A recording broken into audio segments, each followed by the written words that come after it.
ഇസ്രായേലിന്റെ തിരിച്ചടി ഇറാനിലേക്ക് സംഭവിക്കുകയാണ്. ടെഹ്റാൻ, തബ്രിസ് നഗരങ്ങളിലാണ് നേരത്തെ വിനോദ് പറഞ്ഞതുപോലെ വലിയ സ്ഫോടനമുണ്ടായിരിക്കുന്നത്. ബെയ്റൂട്ടിൽ വീണ്ടും ഇസ്രായേൽ ആക്രമണം ഉണ്ടായി എന്നുള്ള വിവരങ്ങൾ കൂടി പുറത്തു വരുന്നുണ്ട്. അതായത് തിരിച്ചടിക്കേണ്ട എന്നുള്ള അമേരിക്കൻ പ്രസിഡന്റിന്റെ നിർദ്ദേശം മറികടന്ന് പൂർണ്ണമായും ഇത്തരത്തിലുള്ള നീക്കങ്ങൾ ഇസ്രായേലിൻ്റെ ഭാഗത്തുനിന്നുണ്ടാകുന്നു. ഇറാന്റെ മിസൈൽ വേധ നീക്കങ്ങൾ നേരിടാനും ചെറുക്കാനും ഇസ്രായേൽ പൂർണ്ണമായും ഒരുങ്ങിയെന്ന് പറയുന്ന പശ്ചാത്തലം കൂടി. അതേസമയം ഈ ഗൾഫ് മേഖലയിലെ സുരക്ഷാ സാഹചര്യം കണക്കിലെടുത്ത് മിഡിൽ ഈസ്റ്റിൽ അമേരിക്കൻ സേന അതീവ ജാഗ്രത പുലർത്തുന്നു. കാരണം നമ്മൾ നേരത്തെ കണ്ടതാണ്, കുവൈറ്റിലും UAE പല ഭാഗങ്ങളിലും ബഹറിലും മറ്റും വലിയ ആക്രമണം ഇറാന്റെ ഭാഗത്തുനിന്ന് ഡ്രോൺ ആക്രമണവും മറ്റും ഉണ്ടായിരുന്നു. അതിൻ്റെ കൃത്യമായ കാരണങ്ങൾ ഇറാൻ പാർലമെന്റ് സ്പീക്കർ വ്യക്തമാക്കുകയും മറ്റും ചെയ്തിരുന്നു നേരത്തെ. ഇറാൻ ഈ വിഷയത്തിൽ വീണ്ടും ആ മേഖല ആക്രമിക്കപ്പെടുമെന്നുള്ള മുന്നറിയിപ്പും ഇറാന്റെ ഭാഗത്തുണ്ടാകുന്ന പ്രധാനമാണല്ലോ. ഇപ്പോൾ ഗൾഫ് മേഖല വീണ്ടും ആശങ്കയിലേക്ക് കടക്കുന്ന പശ്ചാത്തലം കൂടി ഉണ്ടല്ലോ വിനോദ്. രഞ്ജിത്ത്, അങ്ങനെ തന്നെയാണ്. ഇപ്പോൾ IRGCയുടെ അവരുടെ റവല്യൂഷണറി ഗാർഡിൻ്റെ അറിയിപ്പ് ഔദ്യോഗികമായി തന്നെ ഇറാൻ്റെ ഭാഗത്തു നിന്ന് വന്നിരിക്കുന്നു. അത് ഒരു ഇസ്രായേലിൻ്റെ അവകാശവാദം മാത്രമല്ല, ഈ 3 നഗരങ്ങൾ ആക്രമിക്കപ്പെട്ടു എന്നത് ഇറാൻ തന്നെ സ്ഥിരീകരിക്കുന്നുണ്ട്. അതേസമയം ഇസ്രായേലിൻ്റെ തെക്കൻ ഭാഗങ്ങളിൽ കഴിഞ്ഞ ദിവസങ്ങളിലും ഇറാൻ നടത്തിയ ആക്രമണം, ഏതാണ്ട് 10 അധികം ഭൂഖണ്ഡാന്തര മിസൈലുകൾ പ്രയോഗിച്ചുകൊണ്ടുള്ള ആക്രമണം, ആ തരത്തിലേക്ക് പോകാൻ കഴിഞ്ഞു ഇറാന് എന്നതാണ്. അവിടെ അവസാനിക്കുന്നില്ല. ഇപ്പോൾ IRGCയുടെ ഈ അറിയിപ്പ് വരുമ്പോഴും അവർ പറയുന്നത് തിരിച്ചടി തുടരും എന്ന് തന്നെയാണ്. അതായത് ഏതെങ്കിലും തരത്തിലുള്ള ആക്രമണത്തിൽ തങ്ങൾ തളർന്നു പോകുന്നില്ല, അമേരിക്കയെയും ഇസ്രായേലിനെയും ഉറപ്പായും ആക്രമിക്കും എന്ന് തന്നെയാണ് ഇറാൻ വ്യക്തമാക്കുന്നത്. അതേസമയം ഈ നേരത്തെ സൂചിപ്പിച്ചതുപോലെ തന്നെ യുദ്ധത്തിലേക്ക് പോകരുത് എന്നൊരു നിലപാട് അമേരിക്ക എടുത്തിട്ടുണ്ട്. ട്രംപിൻ്റെ ഏറ്റവും ഒടുവിലത്തെ ഒരു അറിയിപ്പ് വന്നിരിക്കുന്നത് ഈ സമാധാന കരാറുമായുള്ള ചർച്ചകൾ പുരോഗമിക്കുകയാണ്, അതിന് തടസ്സമുണ്ടാകുന്ന തരത്തിലേക്ക് കാര്യങ്ങൾ പോകരുത് എന്നൊരു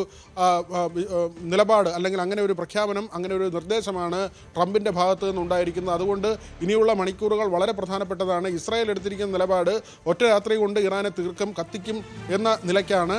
ഇറാനും ആ തലത്തിൽ തന്നെ നിൽക്കുന്നു. ലെബനനെ ആക്രമിച്ചതോടുകൂടിയാണ് ഇറാൻ ഒരു പ്രത്യാക്രമണം എന്ന നിലയിൽ അവരുടെ സഖ്യരാഷ്ട്രത്തെ ആക്രമിച്ചതോടുകൂടിയാണ് അങ്ങനെ പുറപ്പെട്ടത്. പാകിസ്ഥാൻ പ്രതിരോധ മന്ത്രി ഇപ്പോൾ ഇറാനിൽ എത്തിയിട്ടുണ്ട്. അവിടെ സമവായ ചർച്ചകൾ നടക്കുന്നുണ്ട്. മധ്യസ്ഥ രാഷ്ട്രം എന്ന നിലയിലാണ് പാകിസ്ഥാൻ്റെ ഇടപെടൽ മുന്നോട്ട് പോകുന്നത്. പക്ഷേ ഈ മധ്യസ്ഥ ചർച്ചകൾ നടക്കുമ്പോഴും കാര്യങ്ങൾ യുദ്ധത്തിലേക്ക് പോകുന്നു എന്നത് തന്നെയാണ് മറ്റൊരു വസ്തുതയായി നമുക്ക് മുന്നിൽ നിൽക്കുന്നത്. ഇപ്പോൾ ആഗോള വിപണിയിൽ ക്രൂഡ് ഓയിലിൻ്റെ വിലയും കൂടുകയാണ്. ബാരലിന് $84 എന്ന നിലയിലേക്ക് താഴ്ന്നിരുന്നു. അവിടെ നിന്ന് ഇപ്പോൾ അത് ഉയരുകയാണ്. ഈ ഒരു യുദ്ധത്തിൻ്റെ സാഹചര്യത്തിൽ തന്നെയാണ് കാര്യങ്ങൾ ഇങ്ങനെ മാറി മറിയുന്നത്. മാത്രമല്ല, നേരത്തെ പറഞ്ഞതുപോലെ തന്നെ അമേരിക്കയ്ക്ക് സൈനിക താവളങ്ങൾ തുറന്നുകൊടുത്ത രാജ്യങ്ങളിൽ ഇന്ത്യക്കാരുണ്ട്. പ്രത്യേകിച്ച് നമ്മളെ സംബന്ധിച്ച് മലയാളികൾ ധാരാളമുള്ള രാജ്യങ്ങളാണ്. അവിടെയൊക്കെ തന്നെ ആക്രമണം ഉണ്ടാകുമോ എന്ന ആശങ്കയും ഭീതിയും അങ്ങനെ ഒരു പേടിപ്പിക്കുന്ന കാര്യവും നമുക്ക് മുന്നിലുണ്ട്. നേരത്തെ നടന്ന ആക്രമണങ്ങളിൽ 5 ഇന്ത്യക്കാർ കൊല്ലപ്പെട്ടിരുന്നു. അതുകൊണ്ട് തന്നെ ഇനിയുള്ള മണിക്കൂറുകൾ വളരെ നിർണായകമാണ് രഞ്ജിത്ത്. ഏറ്റവും പ്രധാനപ്പെട്ട ചർച്ചകൾ നടക്കേണ്ടതുണ്ട്. ഈ യുദ്ധം ഉണ്ടാകുമോ എന്ന ആശങ്ക വലിയ തോതിൽ നിലനിൽക്കുന്നുണ്ട്. ടെഹ്റാൻ, ഇസ്ഫഹാൻ, തബ്രീസ് എന്നീ 3 നഗരങ്ങൾ ഇപ്പോഴിതാ ഏറ്റവും ഒടുവിൽ ഇസ്രായേലിൻ്റെ ഭാഗത്തു നിന്നുള്ള ആക്രമണത്തിൽ ഇറാന് അവിടെ നാശനഷ്ടങ്ങൾ ഉണ്ടായിരിക്കുന്നു. അതിന് തിരിച്ചടി ഉണ്ടാകുമോ എന്നതാണ് ഏറ്റവും പ്രധാനപ്പെട്ട കാര്യം. നേരത്തെ ഹോർമൂസും അതോടൊപ്പം തന്നെ ആണവ നിർവ്യാപനവും, ഈ 2 കാര്യങ്ങളിൽ തട്ടിയാണ് ചർച്ചകൾ മുന്നോട്ട് പോകാതിരുന്നത്.